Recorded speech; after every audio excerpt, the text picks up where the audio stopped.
예수님은 자신의 죽음이 가까워질수록 제자들과 특별한 시간들을 보내고 싶어 하셨습니다.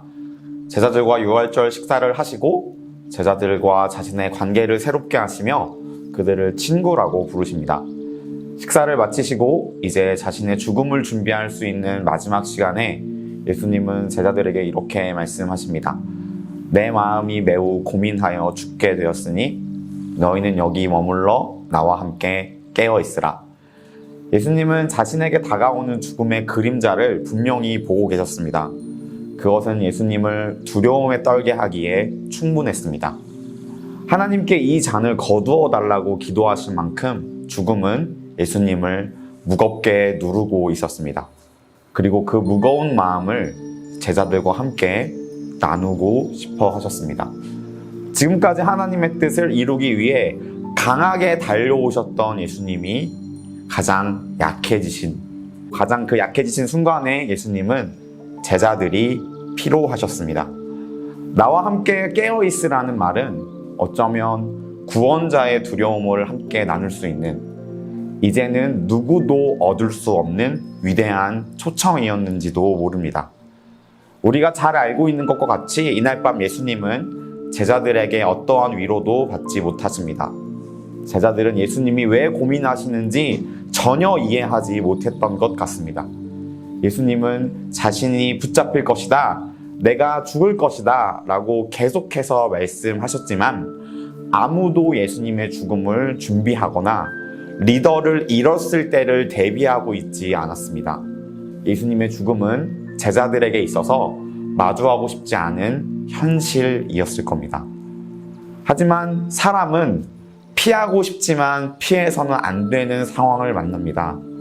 강해져야만 하는 순간, 용기를 내야만 하는 순간이 옵니다.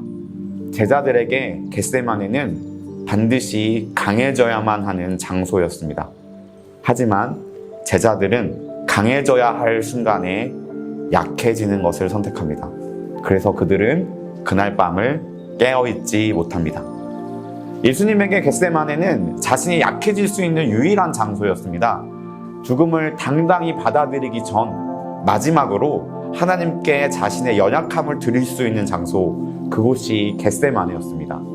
자신의 삶 가운데서 가장 연약하셨던 겟세마네의 예수님은 그날 밤 분명하게 깨어 계셨습니다. 깨어 있다는 것은 두려워하지 않는다는 말이 아닙니다. 깨어 있다는 것은 오히려 두려움을 명백히 인정하고 두려움을 생생히 느끼며 그것을 피하고 싶어하는 나를 분명히 보고 있으면서 동시에 결국 그것을 반드시 해야 한다는 사실을 아는 것입니다. 그날 밤에 깨어있지 못했던 제자들과 달리 예수님이 그날 깨어 기도하실 수 있었던 이유는 그분이 처절하게 약해지셨기 때문입니다. 약해지셨음에도 다시 일어날 수 있었던 이유는 그분이 자신의 사명을 놓지 않으셨기 때문입니다.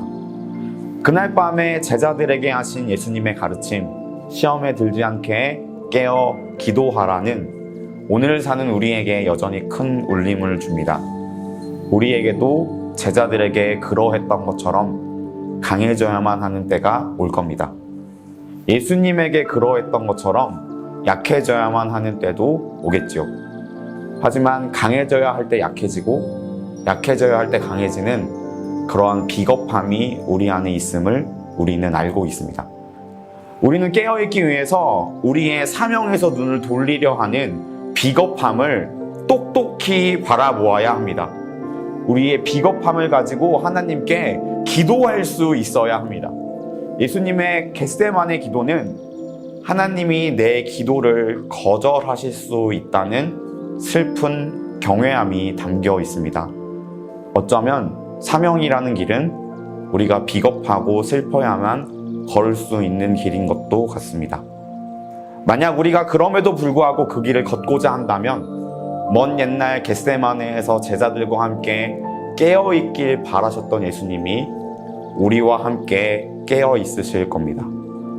오늘도 우리와 함께 깨어있길 바라시는 예수님의 초청 앞에 당신은 어떻게 응답하실 건가요?